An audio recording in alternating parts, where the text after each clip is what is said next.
اللهم صل على محمد. أعوذ بالله من الشيطان اللعين الرجيم. بسم الله الرحمن الرحيم. إنا أنزلناه في ليلة القدر وما أدراك ما ليلة القدر.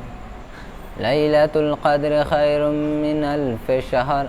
تنزل الملائكة والروح فيها بإذن ربهم من كل أمر. سلام هي حتى مطلع الفجر. نعرہ صلوات.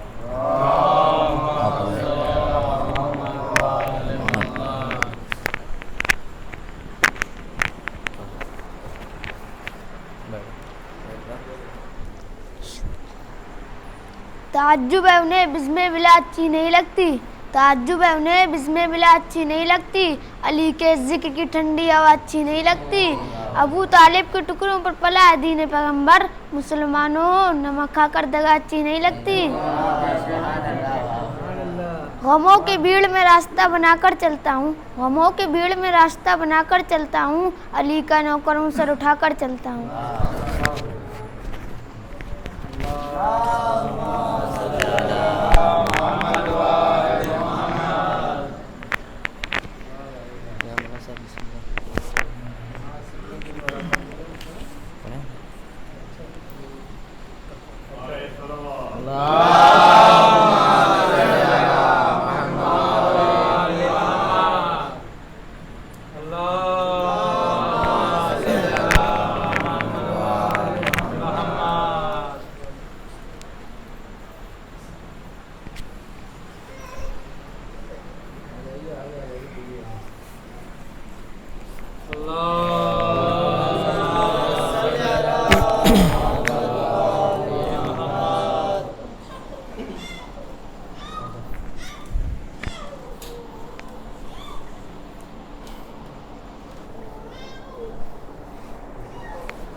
فاتحہ.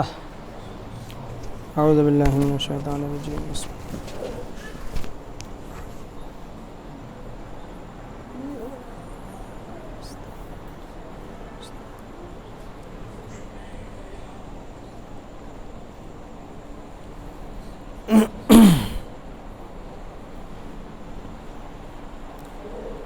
لا حول ولا قوة إلا بالله العلي العظيم. اعوذ باللہ من الشیطان اللعین الرجیم. بسم اللہ الرحمن الرحیم. الحمد للہ رب العالمین والصلاة والسلام والتحیۃ والاکرام علی رسولہ النبی الکریم وعلى أهل بيته الطيبين الطاهرين المعصومين الذين أذهب الله عنهم الرجس وطهرهم تطهيرا.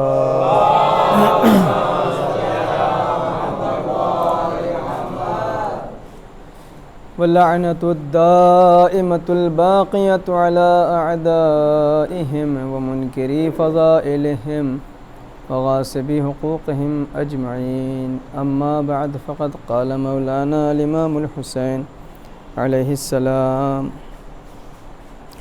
بسم الله الرحمن الرحيم.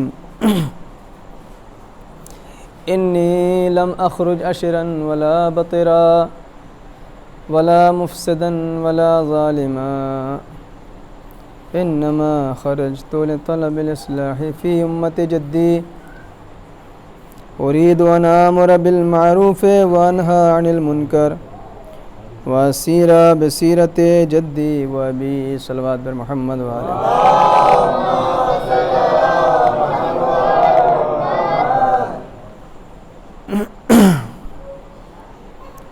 عزیزان گرامی، امام حسین علیہ السلام کا یہ ارشاد گرامی ہے کہ میں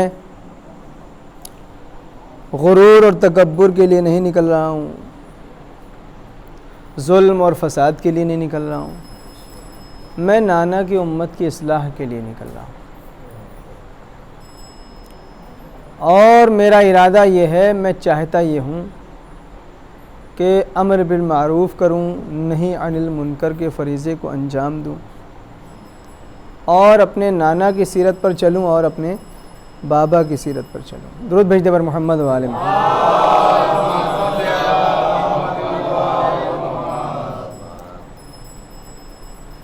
امام حسین علیہ السلام کی حیات طیبہ، آپ کی زندگی خدا کی پسندیدہ زندگی تھی،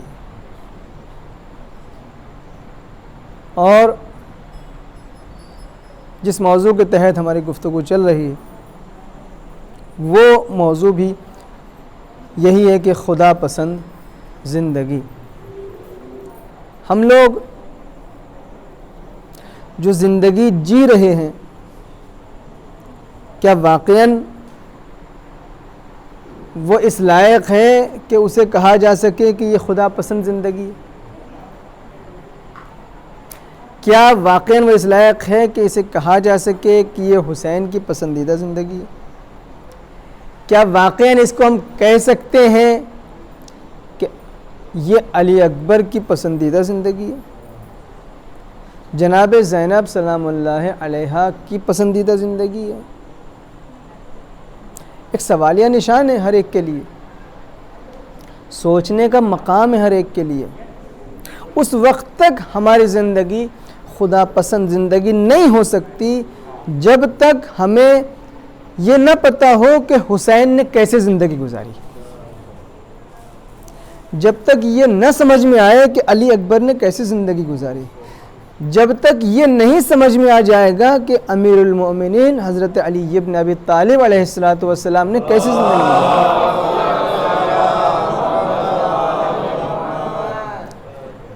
ان ہستیوں نے کیسے زندگی گزاری۔ امام حسن علیہ السلام یعنی اہل بیت رسول خاندان عصمت و طہارت نے کیسے زندگی گزاری، اس زندگی کو جب تک ہم سمجھیں گے نہیں، اس وقت تک ہم اپنی زندگی کو ان کی زندگی سے نزدیک کرنے کی کوشش نہیں کر سکتے۔ یاد رکھیں، بے شک ہم دعوی محبت کرتے ہیں، ہم عشق اہل بیت کا دعویٰ کرتے ہیں، ہم کہتے ہیں یا علی ہمیں آپ سے محبت ہے، مولا حسن ہمیں آپ سے پیار ہے، مولا حسین ہمیں آپ سے عقیدت ہے، مولا زین العابدین ہمیں آپ سے محبت ہے، اے اہل بیت اطہار ہمیں آپ سے محبت ہے۔ عزیزان گرامی، لیکن کمال یہ نہیں ہے کہ صرف ہم دعویٰ کرتے رہیں کہ ہمیں آپ سے محبت ہے، کمال یہ ہے کہ ادھر سے بھی آواز آ جائے کہ ہاں یہ ہمارا چاہنے والا ہے، ادھر سے بھی یہ سند آ جائے کہ یہ ہمارا چاہنے والا ہے، تب دعویٰ کے اندر مضبوطی آئے گی، تب اس کے اندر پختگی آئے گی۔ تو یہ دیکھنا پڑے گا کہ انہوں نے زندگی کیسے گزاری، انہوں نے کیسے اللہ کی مرضی کو خریدا، انہوں نے کیسے اللہ کی رضا کو حاصل کیا۔ عزیزان گرامی، ایک جملہ یاد رکھیے گا، اللہ کی رضا اس وقت تک حاصل نہیں ہو سکتی جب تک ہم اپنی خواہش کو اللہ کی راہ میں قربان نہ کر دیں۔ یہ ضروری ہے۔ کیسے مولا کائنات نے زندگی گزاری، کیا ان کی روش تھی، کیا طریقہ تھا، بہت سارے گوشے ہیں، لیکن میں ایک چھوٹی سی بات عرض کر کے آگے بڑھوں اپنی بات کی طرف کہ مولا ہم اگر کسی پوسٹ یا کسی عہدے پر پہنچ جاتے ہیں، کوئی اقتدار کوئی اختیار ہمیں مل جاتا ہے، تو ہم یہ چاہتے ہیں کہ یہ نہیں چاہتے کہ جتنے ہمارے رشتہ دار ہیں، جتنے ہمارے جاننے والے ہیں، اس کو زیادہ سے زیادہ فائدہ پہنچا دیں۔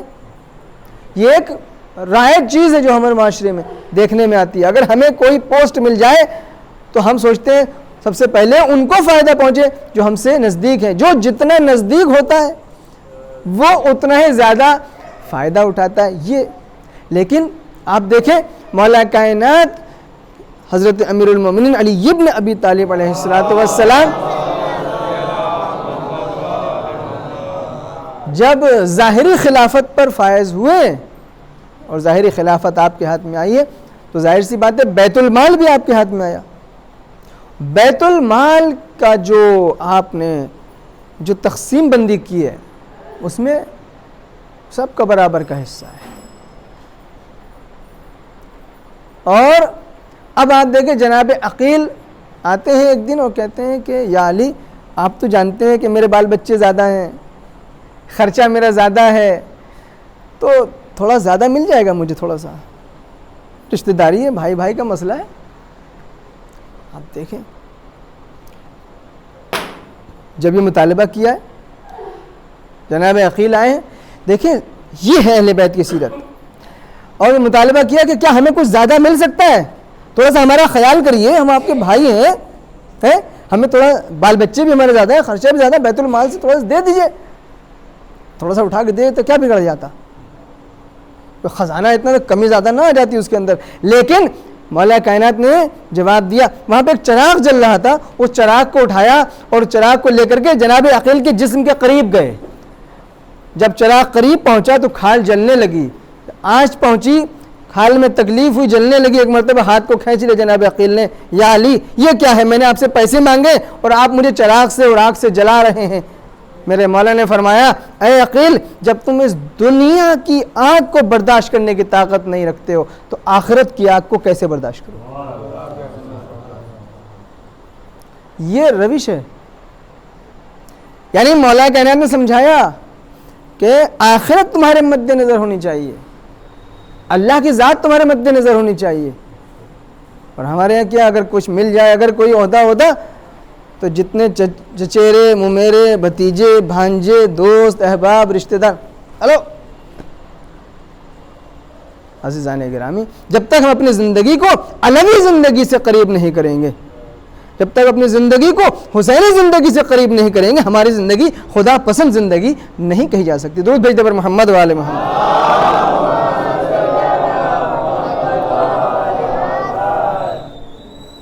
عزیزان گرامی, اہل بیت کی سیرت کو پڑھنا ضروری ہے,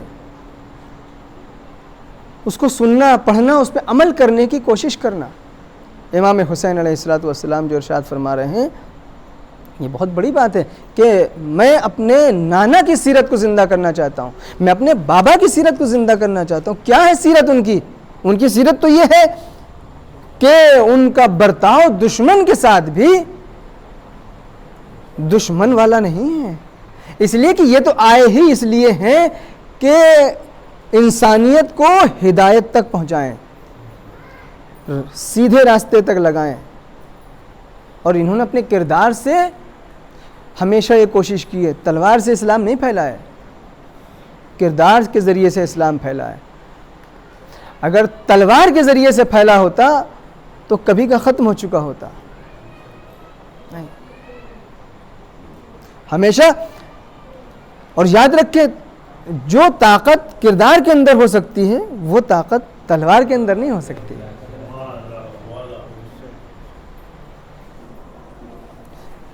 دیکھیں آپ غور فرمائیں, پیغمبر کی زندگی کیا ہے کہ جس مکے کو چھوڑ کر کے مدینے گئے, مکے والوں نے ستایا, کفار قریش نے ستایا, یہاں تک کہ شہر چھوڑنا پڑا, مدینے گئے, لیکن ہمیشہ کیا مدینے میں رہے؟ نہیں. ایک دن وہ آیا کہ اقتدار ملا, مسلمانوں کی تعداد بڑھی, مسلمانوں کے ہاں طاقت پیدا ہوئی, اور اب پیغمبر نے یہ دیکھا کہ اب ہماری تعداد اور ہماری طاقت ایسی ہے کہ اب ہم واپس مکے کو جا کے فتح کر سکتے ہیں, اس کو ہم جیت سکتے ہیں. لے کر کے مسلمانوں کا لشکر آئے, مکے کو فتح کر لیا. اب فاتحانہ طریقے سے پیغمبر اکرم جب مکے میں داخل ہوئے تو ہر انسان مکے کا, ہر کافر ڈرا ہوا ہے کہ اب کیا ہوگا, کہ ہم نے ان کو نکالا تھا, ہم نے ان کو ستایا تھا, ہم نے ان کو مارا تھا. آپ کو تو معلوم ہے کہ کس طریقے سے پیغمبر کو ستایا گیا. جہاں چلتے تھے وہاں کے اوپر کانٹے بچھا دیے جاتے تھے, جس راستے سے گزرتے تھے پتھر مارے جاتے تھے, جس گلی سے گزرتے تھے کوڑا کرکٹ پھینکا جاتا تھا. انہیں تو سب یاد آ رہا ہے نا دھیرے دھیرے کہ ہم نے ان کے ساتھ کیا کیا ہے.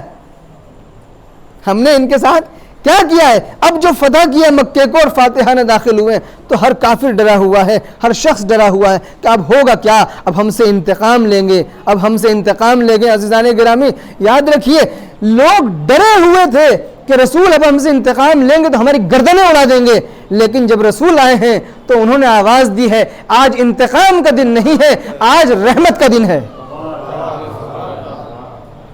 آج انتقام کا دن نہیں ہے، آج مہربانی دکھانے کا دن ہے، آج بدلہ لینے کا دن نہیں ہے، آج تو ہمارے فضل و کرم دکھانے کا دن ہے۔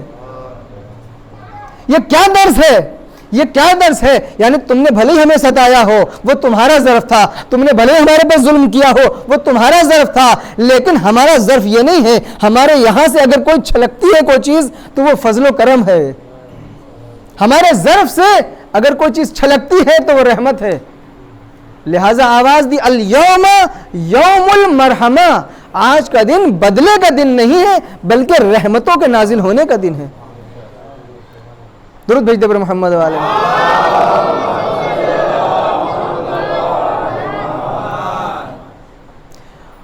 اور اب ہم اپنی زندگی کو دیکھ لیں کہ اگر ہمیں کوئی ستا لے، ہمیں کوئی تھوڑا سا ٹھیس پہنچا دے تو ہم کیسے اس سے انتقام لینے کا جذبہ رکھتے ہیں۔ جی چاہتا ہے اس نے اگر ہمارے 10 روپے ہڑپے ہیں تو اس کے 100 ہڑپے ہیں، اس نے 1 تھپڑ مارا اس کو 10 مارے، جبکہ یہ دونوں جو لڑ رہے ہیں آپس میں یہ پرچم اسلام کے نیچے ہیں دونوں۔ یاد رکھیے گا، یہ بھی مسلمان، یہ بھی مسلمان۔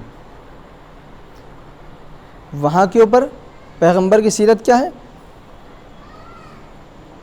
بدلہ کس سے نہیں لیا؟ مسلمان نہیں، سامنے والا، سامنے والے مسلمان نہیں ہیں، کافر ہیں، مشرک ہیں۔ عزیزان گرامی، تو رسول خدا کی تو سیرت یہ ہے کہ وہ کافر تک سے بدلہ نہیں لیتے، مشرک تک سے بدلہ نہیں لیتے، اور ان کے پیروی کرنے والوں کی یہ سیرت یہ ہے کہ وہ اپنوں کو نہیں چھوڑتے۔ مسلمان مسلمان کو نہیں چھوڑ رہا، شیعہ شیعہ کو نہیں چھوڑ رہا، سنی سنی کو نہیں چھوڑ رہا ہے، آپس میں دست و گریبان ہیں، ایک دم لڑے جا رہے ہیں، اور حد ہو گئی، بھائی بھائی کو نہیں چھوڑ رہا ہے، ماں باپ آپس میں اولاد سے جھگڑے جا رہے ہیں، اولاد ماں باپ سے جھگڑی جا رہی۔ یہ کیسا دین ہے؟ کہاں جا رہے ہیں؟ کس طرف جا رہے ہیں ہم آخر؟ اگر اہل بیت کی سیرت کو اپنانا ہے تو ہمیں بدلے کی بھاونا سے آگے نہیں بڑھنا ہے، انتقام کی بھاونا سے آگے نہیں بڑھنا ہے۔ اگر اہل بیت کی سیرت اپنانا ہے تو ہمیں ایثار اور فداکاری کی بھاونا سے آگے بڑھنا ہے، ہمیں معاف کر دینے کے جذبے سے آگے بڑھنا ہے۔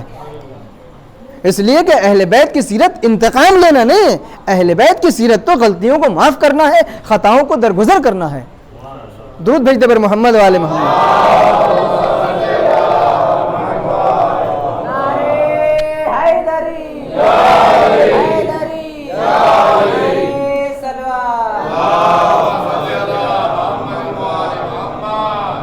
تو کردار کے ذریعے سے پھیلا ہے، اور کردار کے ذریعے سے ہی آپ بھی اس میسج کو آگے بڑھا سکتے ہیں، اور کوئی راستہ نہیں ہے، اور کوئی راستہ نہیں ہے۔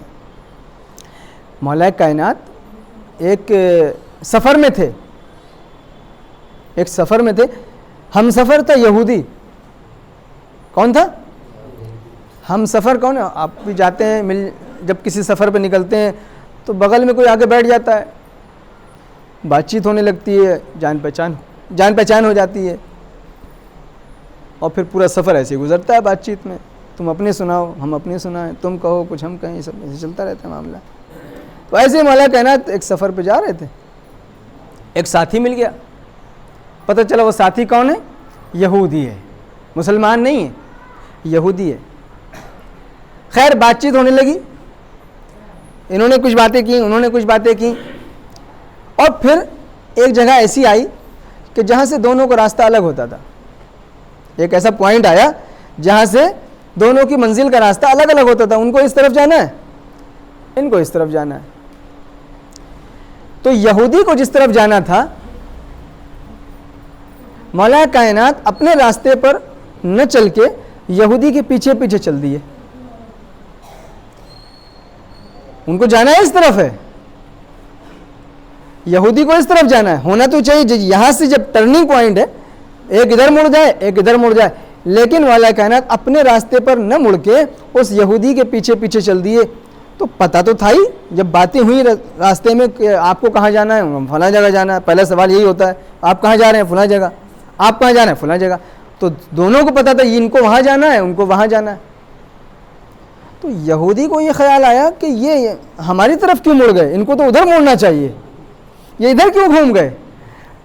تو اس نے کہا کہ یا علی آپ غلطی کر رہے ہیں، آپ کو تو فلاں جگہ جانا تھا، آپ نے کہا تھا میں فلاں جگہ جا رہا ہوں، تو آپ کو ادھر سے مڑنا چاہیے اور آپ میرے پیچھے پیچھے چلے آ رہے ہیں. شاید آپ راستہ بھول گئے، شاید آپ راستہ بھٹک گئے، آپ واپس جائیے، ادھر سے آپ کا راستہ ہے. تو میرے مولا نے فرمایا کہ نہیں، میں راستہ نہیں بھولا ہوں، میں راستہ نہیں بھٹکا ہوں. کہ پھر کیا؟ کہا کہ میں جان پوچھ کر کے تمہارے پیچھے پیچھے چند قدم آ رہا ہوں. کیوں؟ کہ اس لیے کہ میرے دین کی تعلیم یہ ہے، میرا مذہب مجھے یہ سکھاتا ہے کہ جب کوئی شخص سفر میں تمہارا ہم سفر بن جائے تو چند قدم چل کے اسے رخصت کرو. توجہ چاہتا، چند قدم چل کے اسے رخصت کرو. اس نے یہ کردار کی بلندی دیکھی، اس نے یہ کردار دیکھا، اس نے کہا کہ یا علی واقعی آپ کا دین یہ سکھاتا ہے؟ کہا ہاں. کہا تو مجھے کلمہ پڑھوائیے، میں ابھی تک بھٹکا ہوا تھا. مولا کائنات نے کلمہ پڑھوایا، وہ مسلمان ہو گیا، وہ یہودی مسلمان ہو گیا. تو مجھے کہنے دیجئے کہ مولا کائنات راستہ نہیں بھولے تھے، بلکہ بھولے ہوئے کو راستہ دکھانے کے لیے وہاں تک چلے.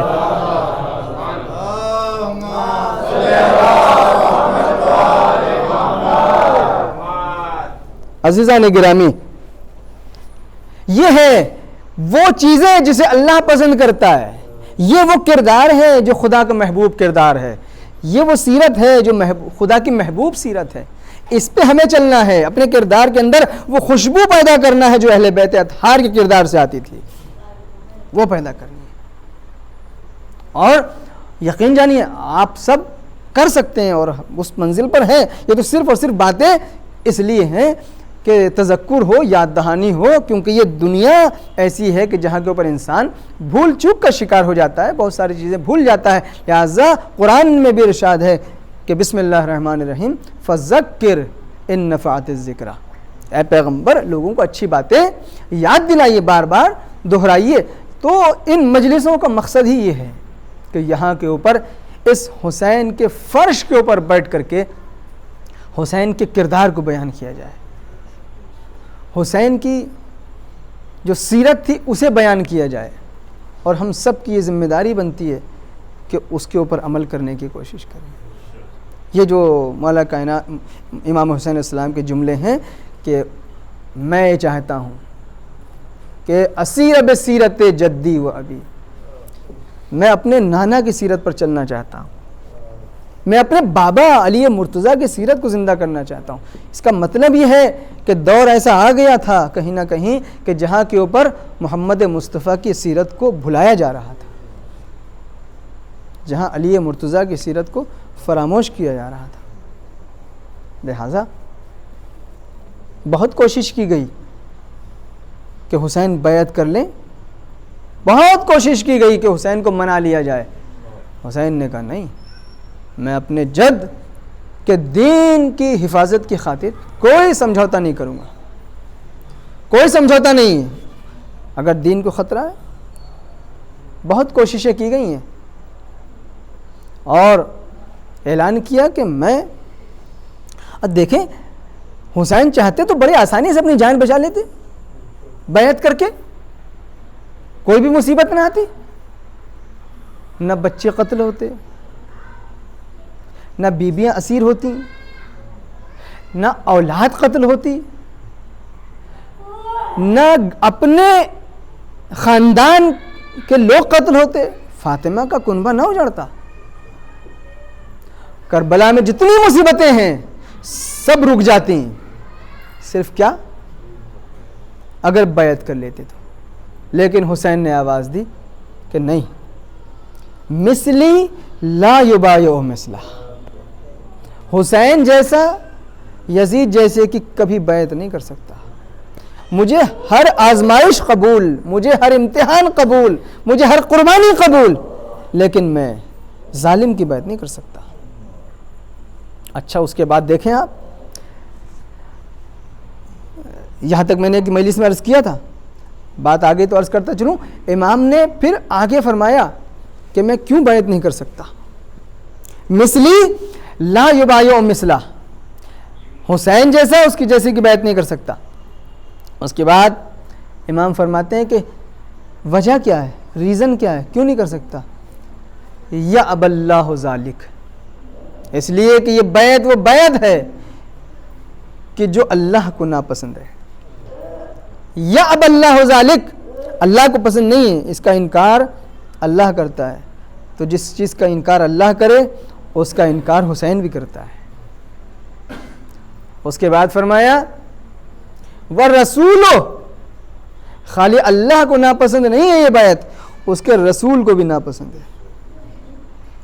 اس کے بعد آگے بڑھیے، امام آگے بڑھتے ہیں، فرماتے ہیں وَالْمُؤْمِنُونَ وَالْمُؤْمِنُونَ يَأْبَى اللَّهُ ذَلِكَ وَرَسُولُهُ وَالْمُؤْمِنُونَ، یہ بیعت وہ بیعت ہے جو اللہ کو ناپسند ہے، جو اس کے رسول کو ناپسند ہے، اور ہر صاحب ایمان کو ناپسند ہے۔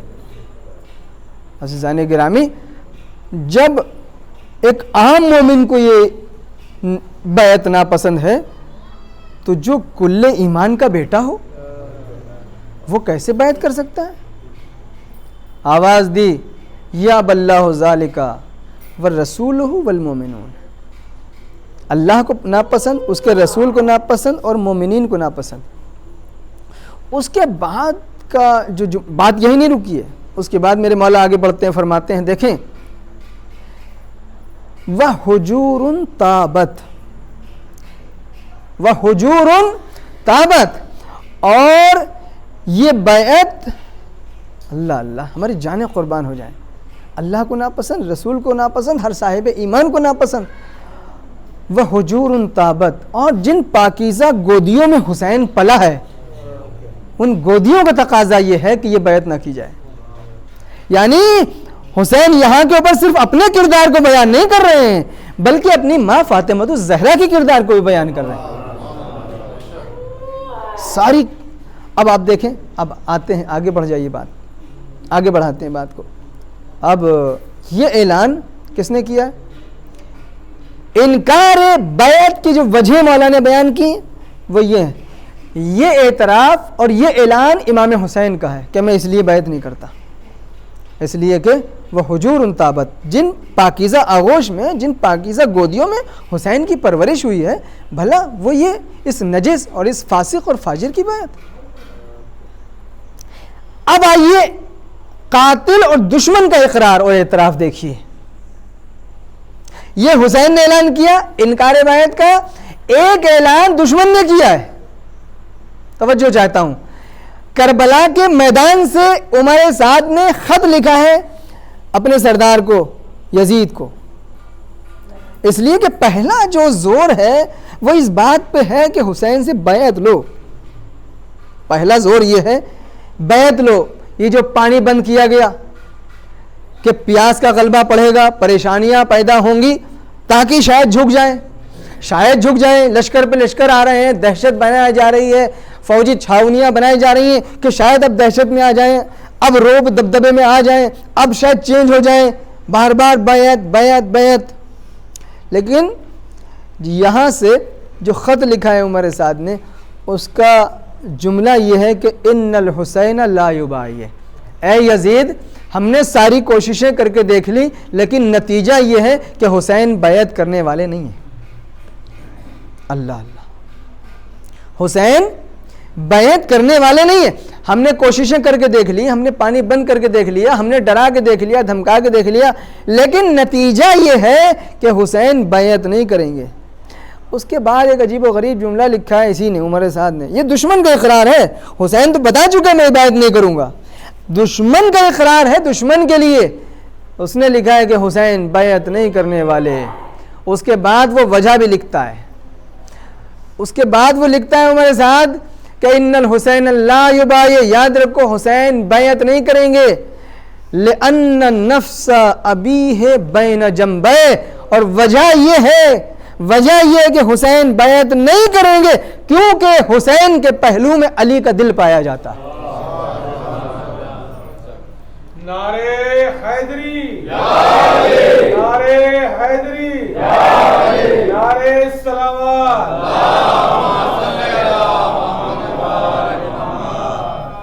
ان الحسین لا یبایع، حسین بیعت کرنے والے نہیں ہیں۔ ہماری تمام کوششوں کا نتیجہ یہ ہے کہ ہم حسین سے بیعت نہیں لے سکتے، ہم ہار گئے۔ عزیزان گرامی، یہ اپنی ہار کا اقرار کر رہا ہے دشمن کہ ہم نے ساری کوششیں کر لی لیکن ہم ہار گئے اور حسین جیت گئے۔ اس نے لکھا کہ حسین بیعت اس لیے نہیں کر سکتے کیونکہ ان کے پہلو میں علی کا دل ہے، ان کے باپ کا دل ہے۔ عزیزان گرامی، آپ ذرا توجہ اس جملے پہ غور تو کریں۔ یزید کو پلٹ کے کہنا چاہیے تھا، اگر کبھی علی نے کسی باطل کی بیعت کی ہوتی تو پلٹ کے جواب آنا چاہیے تھا کہ تو یہ کیا بات کر رہا ہے، حسین کو تو بیعت کر لینی چاہیے۔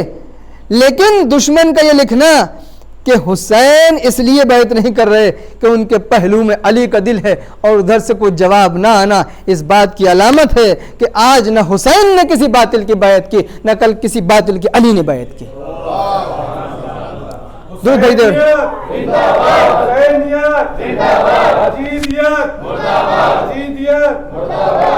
نعرے حیدری، نعرے صلوات۔ آپ یہ تو دیکھیں، یہ حسین نہیں کہہ رہے ہیں، یہ دشمن کہہ رہا ہے، یہ دشمن گواہی دے رہا ہے ان فضیلتوں کی۔ اور میں نے عرض کیا الفضل ما شہدت بہ الاعداء، فضیلت اسے کہتے ہیں جس کی دشمن گواہی دے دے۔ یعنی کربلا کے میدان میں خود قاتل اور خود ظالم کی زبان سے یہ اقرار ہو رہا ہے کہ حسین کی فضیلت کیا ہے، اور دشمن خود حسین کے کردار کا بھی اعلان کر رہا ہے، حسین کے آباء و اجداد کے کردار کا بھی اعلان کر رہا ہے۔ تو عزیزان گرامی، ان کرداروں کو پڑھنے کی ضرورت ہے، ان کو دیکھنے کی ضرورت ہے کہ انہوں نے کس طریقے سے اپنی زندگی کو بسر کیا، اور اپنے چاہنے والوں سے ان کا مطالبہ یہی ہے کہ تم ہماری سیرت پر عمل کرو، ہماری جو زندگی ہے اس کو دیکھو، تمہیں پتہ چلے گا کہ اللہ کیا چاہتا ہے۔ اللہ نے قرآن میں کہا ان اللہ یحب التوابین، خدا نے اپنی پسند بتائی ہے کہ میں پسند کرتا ہوں اس کو جو توبہ کرتا ہے۔ ہم کتنی توبہ کرتے ہیں؟ ہماری توبہ کا انداز تو یہ ہے یا اللہ توبہ یا اللہ توبہ یا اللہ توبہ یا اللہ توبہ، یہ انداز ہے۔ ایسے ہی نا سوچتے ہم نے بہت بڑا کارنامہ انجام دے لیا۔ نماز پڑھی، نماز پڑھنے کے بعد تھوڑی دیر 1-8 منٹ بیٹھے، اس کے بعد کان پکڑا، 2-4 ادھر مارے، 2-4 ادھر مارے، ہو گئی توبہ۔ کیا اسی کا نام توبہ ہے؟ توبہ نام ہے شرمندگی کا، توبہ نام ہے پشیمانی کا، توبہ نام ہے اس بات کا کہ اللہ سے آپ یہ عہد کر رہے ہیں کہ جو غلطی میں نے کر لی اب اس کو ریپیٹ نہیں کروں گا۔ آج ہاتھ مارا گال پہ، توبہ توبہ توبہ، باہر نکلے پھر وہی کام شروع۔ فرشتے بھی ہنستے ہوں گے کہ بھیا کیسی توبہ، کیا لکھیں ہم اس میں، اس توبہ لکھیں کیا کریں؟ ان کو بھی جو ہے یہ کنفیوژن رہتا ہوگا، مجھ تو ایسا لگتا ہے کہ پھر اگلے دن آئے پھر وہی استغفر اللہ استغفر اللہ استغفر اللہ استغفر۔ زبان سے استغفار استغفار کہنے سے توبہ نہیں ہوتی ہے، عمل میں تبدیلی لانے سے توبہ ہوتی ہے، عمل میں چینجنگ لانے سے توبہ ہوتی ہے۔ جو کر لیا اس کو نہیں کریں گے، یہ کم سے کم پکا ارادہ تو کرے انسان کہ جو غلطی ہو گئی اس سے ہم رکیں گے۔ اب یہ صرف پکا ارادہ کر لے، بھول چوک ہو جائے، غلطی ہو جائے، وہ بات الگ ہے پھر دوبارہ بھی، لیکن کم سے کم ارادہ تو کرے۔ یہاں تو ارادہ ہے ہی نہیں، صرف اللہ توبہ اللہ توبہ اللہ توبہ۔ تو ایسی توبہ والوں کو اللہ نہیں پسند کرتا ہے۔ اگر اللہ کہہ رہا ہے ان اللہ یحب التوابین، ہم توبہ کرنے والوں کو پسند کرتے ہیں، تو وہ ان توبہ والوں کو پسند کرتا ہے کہ توبہ کے بعد گناہ کو دوبارہ انجام دینے کا ارادہ نہ رکھتے ہوں۔ اور جب انسان ایسی توبہ کرتا ہے تو پھر وہ چاہے جتنا بڑا گنہگار ہو اللہ بخش دیتا ہے، بخش دیتا ہے، اور ایسا بخشتا ہے، یہ میں بتا چکا ہوں آپ کو ایک مجلس میں، یعنی پتہ نہیں شاید نہ بتایا، کہ اس کے گناہوں کو ایسے مٹاتا ہے کہ اس کے ذہن و دماغ اس کے حافظے سے ختم کر دیتا ہے۔ یعنی جب اس کو روز محشر وہ محشور کرے گا تو اسے گناہوں کا اندر سے اس کا جو وجدان اور ضمیر ہے وہ اسے کوسے گا نہیں، اس لیے اس کے حافظے سے اس چیز کو ختم کر دیا جائے گا، اس کی میموری سے اسے ڈیلیٹ کر دیا جائے گا، اس لیے کہ اگر وہ ڈیلیٹ نہ ہو، اگر وہ ختم نہ ہو تو اسے تو احساس گناہ رہے گا، جب احساس گناہ رہے گا تو ہمیشہ شرمندہ رہے گا، ہمیشہ اندر سے اس کا ضمیر اسے ملامت کرے گا، تو پھر یہ کیسی توبہ ہوئی، کیسا رحم ہوا اللہ کا؟ اللہ نے کہا نہیں، ہم اتنے رحیم اور اتنے کریم ہیں کہ اگر تم سچے دل سے توبہ کرو گے تو تمہارے حافظے سے تمہارے تصور گناہ کو ختم کر دیں گے۔ یاد رکھیں، کتنا بھی بڑا گناہ کیا ہو انسان نے معاف کر دیتا ہے۔ اس کا نام سنا ہو شاید آپ لوگوں نے، ایک ڈاکو تھا، اس کا نام تھا فضیل بن ایاز۔ فضیل بن، بتائیے، فضیل بن ایاز۔ ہوتے ہیں نا کہ کچھ نامور ڈاکو ایسے ہوتے ہیں جن کا نام سنتے ہی آدمی تھر تھر کانپتا ہے، ان میں سے تھا وہ، کہ اگر اس کا نام کہیں لیا جاتا تھا تو لوگ ڈر جاتے تھے، اتنا خطرناک ڈاکو۔ ایک مرتبہ وہ کسی لڑکی کے چکر میں پڑ گیا اور اس نے کہا یہ لڑکی جو ہے وہ میں اسے پا کے رہوں گا۔ آپ دیکھیں رات کی تاریکی میں وہ اس کے مکان کی چھت پہ چڑھنے لگا، فضیل۔ رات کا سناٹا ہے، اندھیرا ہے، سنسان، اور وہ دھیرے دھیرے دھیرے دھیرے دھیرے دھیرے دیوار کے سہارے چڑھ رہا ہے۔ جب وہ چھت پہ پہنچا تو اس نے دیکھا کہ کوئی آواز آ رہی ہے۔ کیا آ رہی ہے؟ کوئی آواز آ رہی ہے۔ اب جو اس نے غور سے سنا تو کوئی آدمی گھر کے اندر قرآن کی تلاوت کر رہا تھا، اور جو آیت وہ پڑھ رہا تھا وہ آیت یہ تھی کہ بسم اللہ الرحمن الرحیم الم یأن للذین آمنوا ان تخشع قلوبہم لذکر اللہ۔ کیا صاحبان ایمان کے لیے ابھی ایسا وقت نہیں آیا کہ ان کے دل اللہ کی یاد سے لرز اٹھے؟ یہ ترجمہ اس آیت کا، الم یأن للذین آمنوا، کیا صاحبان ایمان کے لیے ایسا وقت نہیں آیا کہ وہ اللہ سے ڈریں، اللہ کے سے خوف کھائیں؟ جیسے اس نے یہ آیت سنی ہے اس کا دل ایک دم سے پلٹا اور خوف الہی اس پہ طاری ہوا، اور وہ تھر تھر تھر تھر تھر تھر تھر تھر وہاں پہ کانپنے لگا۔ جس سے پوری دنیا کانپتی تھی آج وہ خود کانپ رہا تھا خدا کے خوف سے، اور وہ واپس وہاں سے ارادہ چھوڑ کے نیچے اترا۔ دیکھیں توبہ کسے کہتے ہیں؟ ایسے ہوتی ہے توبہ، ایسے ہوتی ہے توبہ۔ اب وہ اترا ہے نیچے اور اس نے اللہ سے کہا کہ یا اللہ آج تک میں نے جو کچھ کیا آج کے بعد وہ نہیں کروں گا۔ گیا ایک جنگل میں، ایک گفا کے اندر جا کے چھپ گیا۔ وہاں کے اوپر اس نے سنا کہ بغل میں ایک اور گفا ہے جہاں کے اوپر کچھ لوگ باتیں کر رہے ہیں، اور وہ باتیں معلوم ہے کیا کر رہے تھے؟ وہ یہ باتیں کر رہے تھے کہ بھیا رات کا سمے ہے، کاروان تھا ان کا، رات کا وقت ہے، ابھی نکلیں یا صبح نکلیں؟ تو کسی نے کہا کہ ابھی نہ نکلو، تم تو جانتے ہو فضیل اگر رستے میں مل گیا تو ہم تو برباد ہو جائیں گے، سب کو مار ڈالے گا۔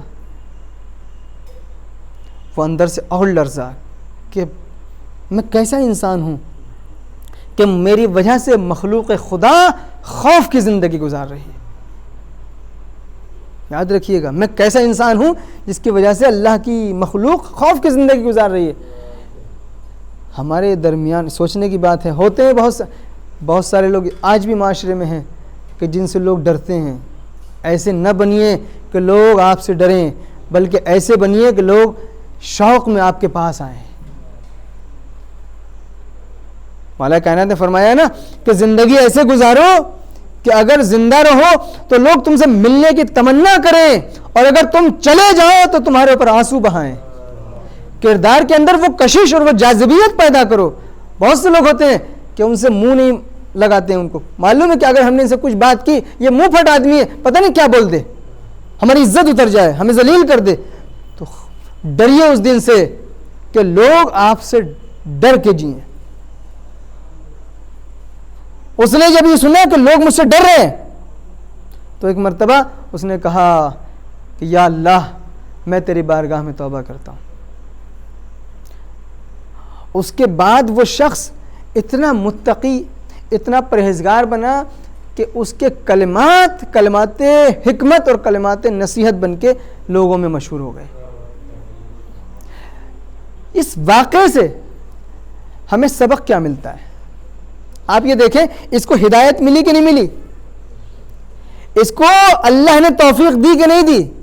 کتنا بڑا گنہگار تھا, کتنا بڑا مجرم تھا, اللہ نے اسے ہدایت دے دی. اور ہدایت کہاں پر ملی ہے؟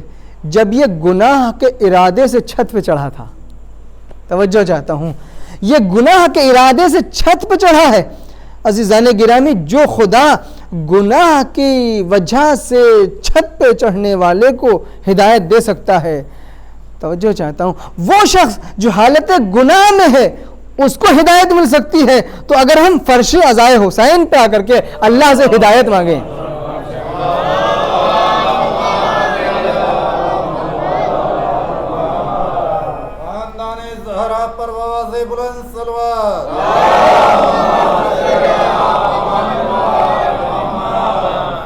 عزیزان گرامی, اگر گناہ کی حالت میں اللہ توفیق دے سکتا ہے اور ہدایت مل سکتی ہے تو کیا فرش اعضاء پہ توفیق نہیں مل سکتی؟ کیا مسجد کے اندر نہیں مل سکتی توفیق؟ لیکن شرط یہ ہے کہ انسان اللہ سے سچے دل سے مانگے تو صحیح, ہمارا دل مسجد میں لگے تو صحیح. وہ مسجد شکایت کرے گی روز محشر اللہ سے جو خالی پڑی رہتی ہو, روایتوں میں آیا ہے.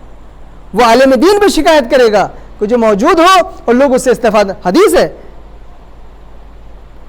عزیزان گرامی, مولا کائنات سے کسی نے پوچھا, مولا کائنات حضرت امیر المومنین ہمارے اور آپ کے پہلے امام, آپ سے پوچھا کسی نے کہ آپ کو جنت زیادہ پسند ہے یا مسجد زیادہ پسند ہے؟ آپ نے فرمایا مجھے مسجد زیادہ پسند ہے. کہا کیوں؟ کہا جنت میں جانے سے میرا دل خوش ہوتا ہے, مسجد میں جانے سے میرا رب خوش ہوتا ہے. درود بھیجتے پر محمد والے محمد.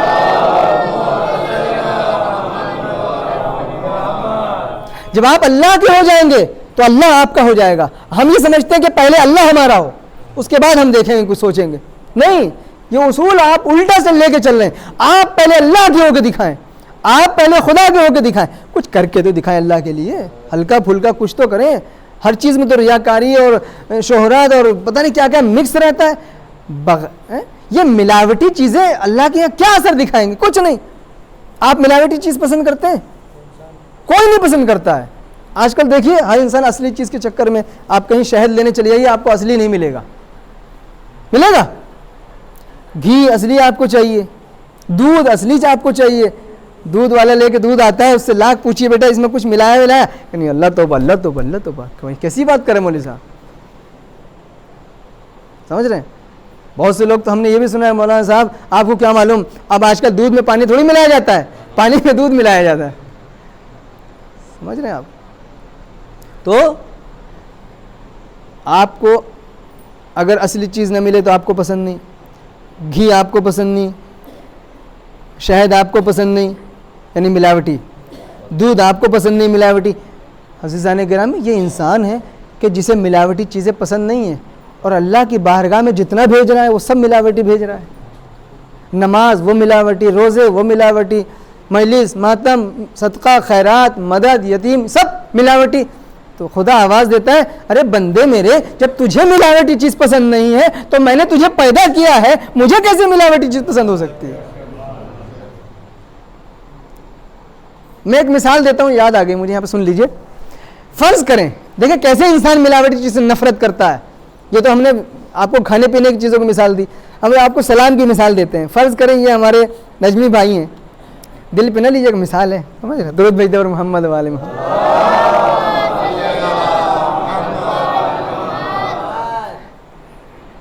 یہ مثال کے طور پر میں ان کے گھر کے بغل میں رہتا ہوں اور ایک دن یہ چیئرمین بن گئے، کسی عہدے پہ پہنچ گئے، سمجھ رہے ہیں آپ. اب انہوں نے کیا کہ الیکشن لڑا اور جیت گئے اور چیئرمین بن گئے مثلاً. اب گھر کے باہر چبوترے پہ انہوں نے 10 20 50 کرسیاں ڈالیں اور صاحب اب تو چائے بھی چل رہی ہے اور ناشتے بھی آپ کو پتہ ہی آج کل فیشن الیکشن جیتنے کے بعد کیا کیا ہوتا ہے کہ حوالی موالی بیٹھے ہوئے ہیں، دوست احباب اور ہائے ہائے اور ٹھٹے لگ رہے ہیں، باتیں ہو رہی ہیں، خوشیاں منائی جا رہی ہیں، چائے ناشتے سب چل رہے ہیں. اور ہم ان کے بغل میں رہتے تھے، اتفاق سے ہم بھی گھر سے نکلے. اب ان کے بغل سے نکلے تو ہم نے انہیں بہت جھک کے سلام کیا. ارے نجمی بھائی السلام علیکم ورحمۃ اللہ، بہت بہت مبارک ہو، کیا بات ہے آپ جیت گئے یہ وہ. اور ہم آگے چلے گئے ان کو سلام کر کے، بڑا فرشی سلام کر کے چلے گئے. انہوں نے بغل والے کو کوہنی مار کے کہا کہ مولوی صاحب 10 سال سے ہمارے بغل میں رہ رہے ہیں، آج تک مولوی صاحب نے مجھے سلام نہیں کیا. 10 سال سے رہ رہے ہیں ہمارے بغل میں، لیکن آج تک انہیں توفیق نہیں ہوئی کہ یہ مجھے سلام کریں. یہ آج جو سلام ہو رہا ہے نا، یقیناً اس سلام کے پیچھے کوئی نہ کوئی ان کا مقصد پوشیدہ ہے. اور خدا نخواستہ اگلے دن میں کوئی کام لے کے ان کے پاس پہنچ جاؤں اگلے دن کہ وہ نجمی بھائی ذرا دیکھیے آپ تو ماشاءاللہ آپ کے ہاتھ میں پاور ہے، اختیار ہے، میرا یہ چھوٹا سا کام ہے. تو یہ پھر بغل والے کو اشارہ کر کے کہیں گے دیکھا میں نے کل کیا کہا تھا، وہ جو سلام تھا وہ فرشی سلام، وہ سلام میرے لیے نہیں تھا، وہ کام کے لیے تھا. یعنی آپ سمجھے اس سے مطلب، یعنی ان کو وہ سلام پسند ہے جو کام کے لیے نہ ہو، خالص ان کے لیے ہو. اور اگر مطلبی سلام ہے تو یہ مذاق اڑائیں گے اور منہ پہ مار دیں گے. عزیزان گرامی، جب بندے کا اصول یہ ہے کہ مطلبی چیز کو منہ پہ مار دیتا ہے، خالص چیز کو اپنا لیتا ہے، تو خالق نے آواز دی. میرے یہاں کا بھی یہ اصول ہے، خالص چیز ہے تو اپنا لوں گا، مطلبی چیز ہے تو منہ پہ مار دوں گا. درود بھیجتے پر محمد والے محمد.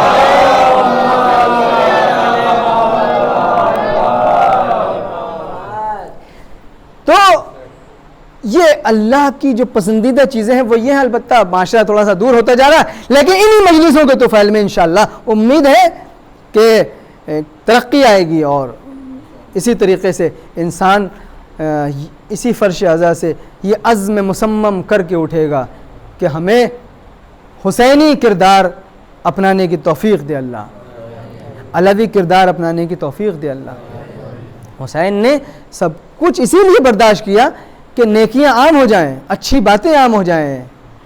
ارید ان آمر بالمعروف وانہی عن المنکر، میں یہ چاہتا ہوں اچھی باتیں پھیلے، بری باتوں کا خاتمہ ہو. عزیزان گرامی، بس میں نے آپ کی زحمت کو تمام کیا. حسین نے جو مصیبتیں برداشت کی ہیں، آپ اس پر رونے کے لیے جمع ہوئے ہیں. 7 محرم آ گئی. عزیزو، وقت کے امام کو پرسا دیجئے جو وارث حقیقی ہے اس غم کا. اس لیے کہ مولا پردے غیب میں فرماتے ہیں کہ لَأَبْكِيَنَّ عَلَيْكَ بَدَلَ الدُّمُوعِ دَمًا، اے میرے جد میں آپ کے اوپر پانی کے آنسو نہیں بلکہ خون کے آنسو بہاتا ہوں. مولا خون کے آنسو بہاتے ہیں، اور اس میں کوئی مبالغہ نہیں ہے، کوئی بڑھا کے کہو. امام وقت ہیں، غلط بات نہیں کہہ سکتے معاذ اللہ. بے شک اپنے جد مظلوم کے اوپر خون کے آنسو بہاتے ہیں، اور کیوں نہ بہائیں، کیوں نہ بہائیں، ظلم ہی ایسے ہوئے ہیں. اللہ اللہ. جب محرم کا چاند نمودار ہوتا تھا تو امام رضا علیہ السلام فرماتے ہیں کہ آپ کے صحابی ابن شبیب آپ کے پاس آئے اور محرم کا چاند نمودار ہو چکا تھا. مولا نے فرمایا کہ اے ابن شبیب، یا ابن شبیب، ان کنت باکیا علی شیء فابک للحسین فانہ ذبح کذبح الکبش. اے ابن شبیب، اگر تمہیں کبھی کسی بات پہ رونا آئے تو تم میرے جد حسین پہ رونا. تو میرے جد حسین پہ رونا اس لیے کیونکہ میرے جد کو ایسے ذبح کیا گیا جیسے گوسفند کو ذبح کیا جاتا ہے۔ اجرکم علی اللہ، اللہ آپ کو کسی غم میں رلائے۔ میں چاہتا ہوں مولا سے ایک سوال پوچھوں، مولا آپ جو یہ کہہ رہے ہیں کہ حسین کو ایسے ذبح کیا گیا جیسے گوسفند کو ذبح کیا جاتا ہے، مولا گوسفند کو ذبح کرنے سے پہلے تو پانی پلایا جاتا ہے۔ مولا جب قصاب ذبح کرتا ہے تو کھانا دیتا ہے، پانی دیتا ہے، دانہ رکھتا ہے، لیکن حسین تو 3 دن کے بھوکے پیاسے تھے۔ یہ آپ نے کیا فرمایا؟ عجب نہیں، شاید میرے مولا کا اشارہ زمانے جاہلیت کی طرف ہو۔ عزیزو، زمانے جاہلیت میں جب کسی جانور کو قتل کرنا ہوتا تھا تو شرعی طریقے سے ذبح نہیں کیا جاتا تھا، بلکہ ایک بھیڑ چاروں طرف سے گھیر لیتی تھی، اس کو جانور کو چاروں طرف سے پتھر مارتے تھے، کوئی ادھر سے پتھر مار رہا ہے، کوئی ادھر سے پتھر مار رہا ہے، چاروں طرف سے پتھروں کی بوچھار ہوتی تھی، یہاں تک کہ وہ جانور دم توڑ دیتا تھا۔ شاید میرے مولا فرمانا چاہتے ہو میرے جد غریب حسین کو اسی طریقے سے گھیر کے مارا گیا۔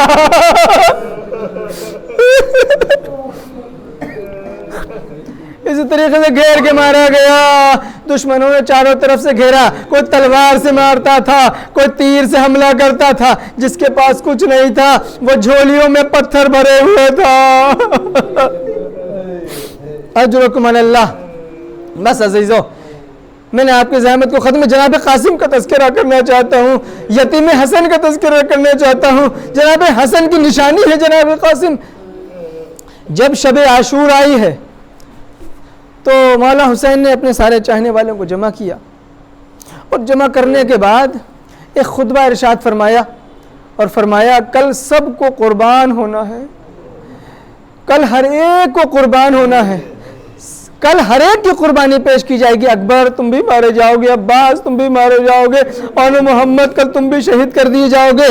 اللہ اللہ، مولا ایک ایک کا نام گنواتے جا رہے ہیں، فہرست شہداء پڑھتے چلے جا رہے ہیں، اور ایک 13 برس کا بچہ ہے جو اس انتظار میں ہے کہ کب میرا نام بولا جائے گا، کب میرا نام، یہاں تک کہ فہرست تمام ہو گئی۔ اجرکم علی اللہ، اجرکم علی اللہ۔ بس ایک مرتبہ جناب قاسم سے رہا نہ گیا اور آواز دی، اے چچا جان، کیا قاسم سے کوئی غلطی ہو گئی ہے؟ کیا اس بھتیجے سے کوئی غلطی ہو گئی ہے؟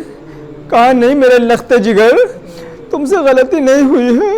کہا مولا پھر آپ نے سب کے نام تو لے لیے لیکن میرا نام نہیں لیا، میرا نام نہیں لیا۔ ایک مرتبہ حسین رونے لگے، آواز دی بیٹا یہ بتاؤ موت تمہارے نزدیک کیسی ہے؟ فرمایا احلی من العسل، چچا میرے نزدیک شہد سے زیادہ شیرین ہے۔ اللہ اللہ، بھائی اتنا سننا تھا، اتنا سننا تھا۔ اے میرے لال، اے میرے لال، میں نے جان بوجھ کے تمہارا نام نہیں لیا، لیکن فہرست شہداء میں تمہارا نام بھی شامل ہے، کل تمہیں بھی قربان ہونا ہے۔ عزیزو، بس قاسم مسکرا دیے، لبوں پر خوشی آ گئی، لیکن فوراً ہی امام نے یہ جملہ فرمایا، اے میرا بیٹا قاسم، خالد تمہارا ہی نام فہرست شہداء میں نہیں ہے، تمہارے بھیا علی اصغر کا نام بھی فہرست شہداء میں۔ اللہ اللہ، بھائی اتنا سننا تھا۔ قاسم جو ابھی خوش ہوئے تھے، ایک مرتبہ خوشی ختم ہو گئی، آواز دی، اے میرے چچا اتنا بتائیے، ارے میرا بھیا اصغر اتنا چھوٹا ہے کہ اپنے قدموں سے چل کے میں میدان میں نہیں جا سکتا۔ ایک جملہ کا حل یسلون الی الخیام، اے مولا کہ دشمن ہمارے خیموں میں گھس آئیں گے۔ اجرکم علی اللہ، آپ نے جملے کی نزاکت کو نہیں سمجھا عزیزو۔ میں قاسم یہ کہنا چاہتے کہ دشمن خیموں میں آ جائیں گے، اے مولا کہنے کا مطلب یہ ہے کہ بھیا اصغر تو جا نہیں سکتا، اگر یہ خیمے میں آ گئے تو خیمے میں تو ہماری شہزادی زینب، ارے خیمے میں تو علی کی بیٹیاں ام کلثوم اور رباب فرما۔ ایک مرتبہ حسین نے آواز دی، اے میرے لال قاسم گھبراؤ نہیں، اصغر کو اپنے ہاتھوں پہ لے کے جاؤں گا، اجرکم علی اللہ. لیجئے عاشور کا دن نمودار ہو گیا. ایک مرتبہ قاسم ہاتھ جوڑے ہوئے آئے. اے چچا جان، اے چچا جان، اب مجھے مرنے کی اجازت دے دیجئے. اب تو آنو محمد بھی نہ رہے، اب تو آپ کے ساتھی بھی نہ رہے، چچا مجھے مرنے کی اجازت دے دیجئے. بس تاریخ میں لکھا ہے کہ حسین نے سر سے پاؤں تک قاسم کو دیکھا اور آواز دی، اے بیٹا تم میرے بھیا حسن کی نشانی ہو. جب بھیا کو دیکھنے کا دل کرتا تھا تو میں تمہیں دیکھ لیا کرتا تھا. حسین نے اجازت نہیں دی. کس دل سے اجازت دے؟ بچہ گیا ایک کونے میں جا کے بیٹھ گیا، اپنے سر کو گھٹنوں میں دبا لیا اور زاروں قطار رونا شروع کر دیا. اچانک یاد آیا، ارے وفات کے وقت بابا جان نے ایک تعویذ میرے بازو پہ باندھا تھا اور کہا تھا جب تمہیں کوئی مصیبت کا دن آئے تو اس تعویذ کو پڑھ لینا. ارے آج سے زیادہ مصیبت کا دن کون سا ہو سکتا ہے؟ بس عزادارو ایک مرتبہ تعویذ کو کھولا. کیا لکھا تھا؟ اے بیٹا قاسم، ارے کربلا میں جب میرے بھائی کو دشمن چاروں طرف سے گھیر لے تو میری طرف سے اپنی جان کو قربان کرنا، میری طرف سے ان کی مدد کر دینا، اپنی جان کو نچھاور کر دینا. بس یہ تعویذ کو پڑھا خوش ہو گئے. مولا کی خدمت میں آئے، آواز دی مولا، آواز دی چچا دیکھی یہ تعویذ ہے. حسین نے تعویذ کو دیکھا، بھائی کی تحریر آنکھوں کے سامنے آ گئی، آنکھوں سے آنسو جاری ہو گئے. اے بیٹا قاسم تم اجازت نہیں بلکہ اپنی موت کا پروانہ لے کے آئے ہو. اجرکم علی اللہ. قاسم کو گلے سے لگایا، چچا بھتیجے رونے لگے. مقتل میں ایک جملہ دیکھا، ارے دونوں اتنا روئے کہ غش طاری ہو گیا، غش کھا کے زمین کربلا پہ گر پڑے. زینب دوڑی ہوئی ہے، کیا دیکھا؟ ایک طرف بھتیجا پڑا ہے، ایک طرف بھائی پڑا ہے. ارے جب کوئی غش کھا کے گرتا ہے تو پانی کا چھڑکاؤ کیا جاتا ہے تاکہ ہوش میں آ جائے، لیکن ہائے زینب کی بے بسی. اللہ اللہ اللہ آپ کو کسی غم میں نہ رلائے. بس میں نے مختصر کیا.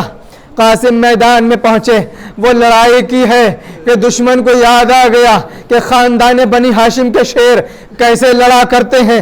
بس تاریخ نے لکھا ہے کہ ایک مرتبہ قاسم نے آواز دی، یا اماں ادرکنی، اے چچا میری مدد کو آ جاؤ، میری مدد کو آ جائے، میری مدد کو آ جاؤ. بس تاریخ نے لکھا کہ حسین بجلی کی طرح دوڑے، حسین بجلی کی طرح تیز رفتاری سے مقتل کی طرف دوڑے. کیوں؟ اس لیے کہ قاسم کے بدن میں ابھی جان باقی تھی. قاسم کے بدن میں جان باقی تھی. اے چچا جلدی آئیے، چچا جلدی آئیے. ادھر سے حسین دوڑے ہیں. دشمن کی فوج نے یہ سمجھا کہ حسین ہم پر حملہ کرنے کے لیے آ رہے ہیں. بس ایک مرتبہ فوجوں نے دوڑنا شروع کیا، ادھر کے گھوڑے ادھر، ادھر کے گھوڑے ادھر، بیچ میں قاسم کا لاشا. اور قاسم جیسے گھوڑوں کی ٹاپیں پڑتی تھی، چچا جلدی آئیے، چچا جلدی آئیے. لیکن آئے حسین جب پہنچے تو قاسم اس دنیا میں نہ رہے. قاسم کا لاشا اٹھایا. ایک مرتبہ کیا دیکھا؟ قاسم کے پیر ہیں جو زمین پر خط دے رہے ہیں. جب سوار کیا تھا تو پاؤں رکاب تک نہ پہنچتے تھے. جب مقتل سے لے کے چلے ہیں تو لاشے کی کیفیت یہ ہے کہ پاؤں زمین پر خط دے رہے ہیں. انا للہ و انا الیہ راجعون. رضا بقضائه وتسلیما لامره. سيعلم الذين ظلموا أي منقلب ينقلبون. مات من حسین.